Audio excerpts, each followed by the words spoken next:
in Seattle, and you need to buy or sell a home, we'll be right there for you. Because we're the realtors that you can trust. So go to ronanddonsitdown.com.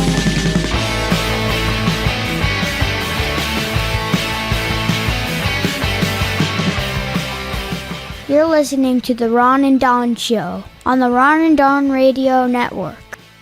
Hey, you guys, what's going on? Welcome to episode 860 now of The Ron and Don Show, and we are live in the Les Schwab studios, and we are also not just on the podcast player of your choice, but Ron, we're now on YouTube, right? Yeah, we built a new television studio. You can find us on YouTube. Just search for Ron and Don Radio if you wanted to take that and see what we look like. Watch us live here in the studio. We would love it if you smash that subscribe button and the bell icon, as all the YouTubers say. What are you doing? He's not going to say.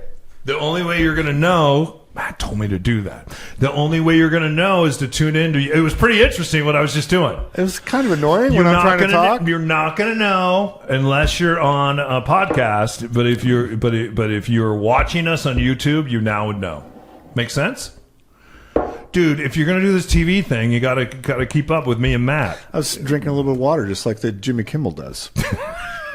Now I'm ready. I love, and I don't know if you ever watch this on CSI, like Mark Hamill when he was on there. He'd always have the biggest Starbucks coffee. There's nothing in it. There's always nothing. They're always fake drinking. I know, and fake eating. Everyone fakes drink. No, do you know what ice cream is on TV? When you're eating, though, at least they're putting something in their mouth.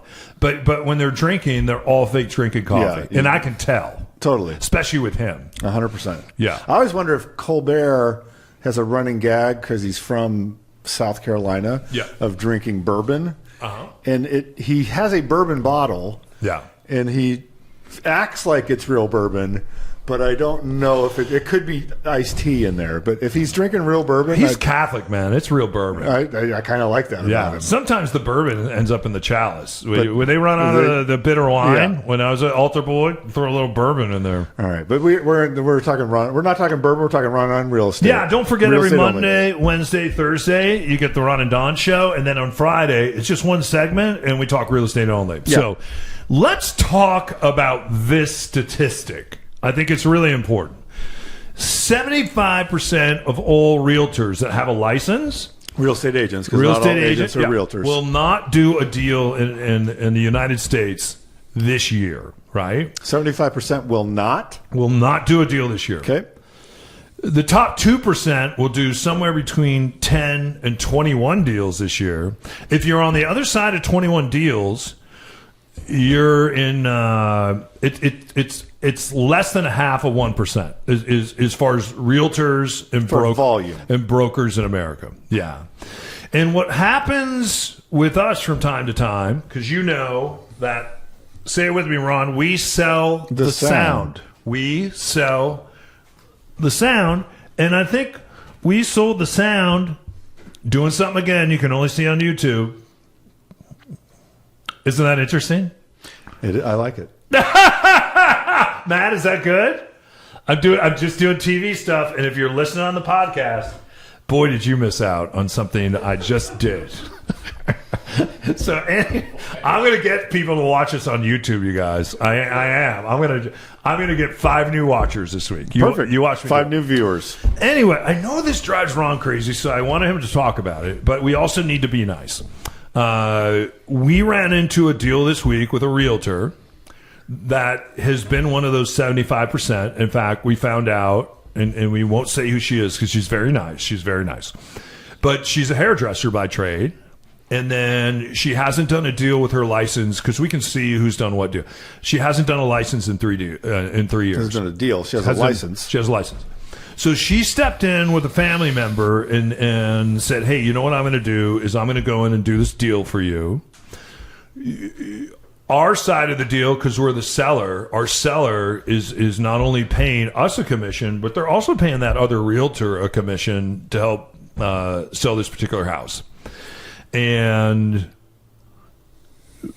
Ron gets the contract the first night.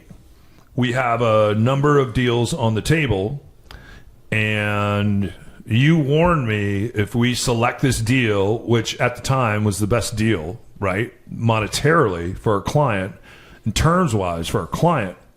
But you warned me, you said, and we didn't know at the time that she was a hairdresser and hadn't done these deals. He's like, looking at this contract, I'm going to have to do both sides of the deal. I'm going to have to be the realtor on both sides. Talk a little bit about what that's like to get a contractor from a realtor who's had a license for 3 years and they haven't been practicing real estate. What are your thoughts about it? Well, first, and I know you hate it when I do this, but just for technical purposes, I'm not a realtor, and I don't think she was a realtor. Realtor is a trade organization that you join and pay dues to, and they have trademarked the name realtor, and you're supposed to have some extra education or bona fides to become a realtor. So I gave that up a while ago because after the scandals that were happening at the National Association of Realtors, I do not believe this person's a member of the realtors and you have to pay a lot of money. You have to pay a lot of money. Yeah. I'm a managing broker. Yeah. And so... So I think the thing is, there's part of me that is just annoyed as a human being because you are acting in a profession where you are not competent.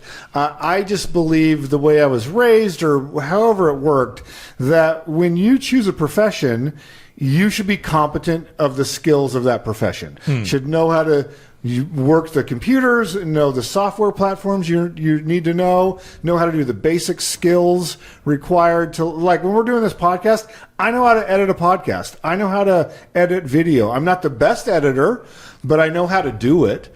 If push comes to shove, I can do all of the tasks that it takes to be in radio, and I can do the tasks that it takes to be a real estate agent. And so I think that that's just my worldview. If I'm going to say this is what I do to generate income, then it's on me to learn all the skills required to do that job. And so it was apparent straight away that this person did not have the required skills. How do I know that? One, she struggled to she said, I'm going to send you this offer at 10 a.m. The offer wasn't sent in, so I called her. She clearly didn't know how to operate the software, didn't understand the contract, took her a long time to attach it to an email. When I received it, there's a bunch of documents that weren't required, that were required by her office, but are not material to the deal. So there's, things are out of order. It's just, you can tell that it's not a professional. She is not a professional by my standards. She is not a professional real estate agent. She's a part-time hobbyist that happens to have a license. Who's about to get a huge commission that's going to be paid for by our seller. And so that does come out of the seller's side of the ledger. And so I think part of me, but it's not my house to sell. It's our seller's house to sell. So my duty is to do what's right by them. Mm-hmm. And so even though it's extremely frustrating to me, and I said this to our client, I said, this is an inexperienced agent. I will do my best to bring this thing to close, but I'm your agent. I'm not their agent.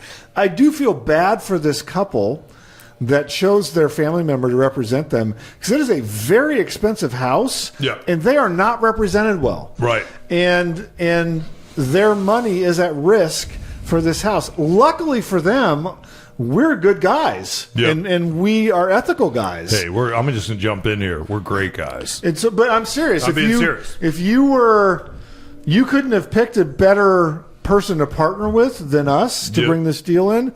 But I do feel bad, and I think that's why real estate agents, when you talk to people that have done multiple deals, there's a lot of complaints where they go, man, I sold a house 5 years ago and it was a horrible experience. And you say, well, why was it a horrible experience?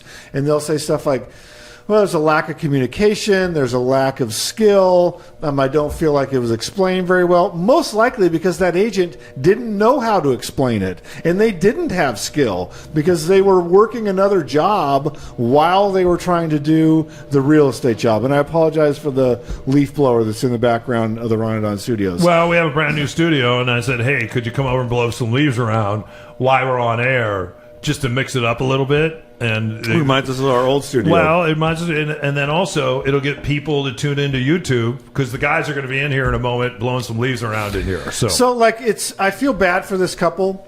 They probably felt like, oh, we're going to save a little money because we're using a family member, and maybe she's going to kick back, like, do something for them financially. I don't know. And so, but like this happened to us last year with another part-time agent, and that client lost $25,000. Yep. Because their earnest money was not protected. Their agent did not represent them well. They did not understand the contract, and they breached the contract. So they did not get the house, and they also did not get to keep their earnest money. And so that couple, I ended up calling and saying, hey, I will represent you if you want to buy a house in Washington. Your agent did not represent you very well. And they're like, dude, this experience has been so horrible that we are just going to hit pause for right now, but I appreciate the offer. And so it's a thing where, just like every other profession, it is not a foregone conclusion that someone is good. Just getting your license doesn't mean you're good at something. Yeah, and I would also tell people a cautionary tale. We have one gentleman for the past couple weeks who's thinking about hiring us. Parents passed away. It's an estate sale. The only thing he wants to talk about is commission, commission, commission, commission. He never wants to talk about competence, competence, competence, competence. And then a lot of folks will bring up discount broker, discount. Well, this discount, and they don't use the word discount broker. I do. But, well, this brokerage is only going to charge me this much. And it's like, yeah, and we've been locked into deals with brokers like that on the other side that can't perform. And even in this particular deal, she needed to bring someone out to the house to do a sewer inspection to inspect the sewer. She didn't have anyone to call. She didn't know anyone that did sewer inspections. She didn't know what a sewer inspection was. Doesn't know what a clean out is. It just doesn't know what a good sewer looks like versus a bad sewer. Yeah, didn't know that she needed to be there. Didn't know any of that. So what happened is her family member went to the phone book or whatever the thing is. I just went to the internet, and they found someone called, well, I won't say what they're called, but they found someone that's not an inspector. They're a contractor. So we have a perfectly good sewer in an amazing neighborhood, and this is not a cheap house. We're into millions of dollars here on this particular house. The contractor comes out, and the contractor finds over $40,000 worth of work that needs to be done in the sewer. And the says it needs to be worked. Contractor is telling her and her family that they're going to have to come out, open up the street. They're going to have to pull out the whole sewer line. This thing's really screwed up. And it's not. But this contractor is doing what contractors do, where they're out hunting for work. And he found some work to do in a very nice neighborhood. So anyway, we end up chatting with them, and they're like, yeah, well, we would like you to pay this amount, $40,000. We want you to take off the price of the house in order to get the sewer fixed. And we're like, send us the notes, and then also send us the sewer scope, the actual video. And I'm sitting there watching the video, and I'm like, there's nothing wrong with this sewer. Ron, you watch it. There's nothing wrong with this sewer. We called her boss, who's on the other side of the deal. Her boss at the brokerage house. He looked at it and he goes, the VP. Yeah, he runs this brokerage. He goes, yeah, there's nothing wrong with this sewer. So the only one that's saying there's something wrong with this sewer is this contractor. So then we ended up chatting with her, and we said, you know what? Why don't we help you? We'll send out a sewer inspector that we know that's not coming out to bid a job, but they're going to come out and actually inspect the sewer. So that's what we did. We called someone. We all agreed. But that's your point the on other side agreed. The compensation versus competence. Yeah, and I brought someone out who I've used a million times, and we trust them. And I just said, hey, we're in a situation here. And I told this company that I know, when you come out, I don't want you to take our side. I just want you to tell the truth. And I had already showed him the video. He goes, well, I'm going to see the same video because I'm going to run the camera down there and do the same thing. And he did. And he's like, yeah, there's nothing wrong with that sewer. So anyway, yesterday they were doing this scope. She's like, yeah, I have to go see the doctor. I'm not going to be there at the scope. And it's like, You have to be there at the scope. That's your job. That's You're literally representing the the job. client. That's why you're making tens of thousands of dollars on this deal that is being paid to you in the deal by the other side. It's coming out of that side of the ledger. So we were out with her the other night till probably 10 or 11 o'clock saying, we can't go. We're the brokers from the other side. You have to be there. You have to find someone to be there if you have a medical emergency, but someone has to be there. So anyway, she was very sweet, very nice, very kind. But just not a very good broker. And that's what happens when you go out. And I would consider this a discount broker. So when you're getting in a real estate deal, if you're going to buy, sell, invest, commissions are important. And it's one of the first conversations, not only that you should have, according to the new rules, that you have to have. I have another friend who had hired a broker, and this broker went in, and my friend did most of the work on a house that they're selling in Ballard. The broker went out, put a sign in the ground, the house is now for sale, and then the broker said, and I want to get your thoughts on this, oh, by the way, I need you to sign this paperwork. Sent over all this paperwork to get her to sign it. And on this broker's side of the commission, a typical commission on this house might be 2.5. If you did a lot of the work as the broker, it might be 3. This broker had done none of the work and penciled them in for 3.5 on their side of the deal, 3.5%. Are you allowed to do that in Washington State? You're allowed, but I hope this deal? person didn't sign that. Yeah. She's like, what should I do? And I said, well, let me coach you up on this. This is the conversation she should have had at the beginning about the compensation she's charging you, not at the end. And 3.5 for what she has done on the basis of what you told me is way too much money. So have a conversation about compensation. Should happen. But also have a conversation about what am I getting for the compensation that I pay. And I will tell you this right now, in the deals that we've done this week, they were all falling apart. All of them were falling apart. We had another deal where another contractor came out and was hunting a deal and said, hey, this foundation is shiznit.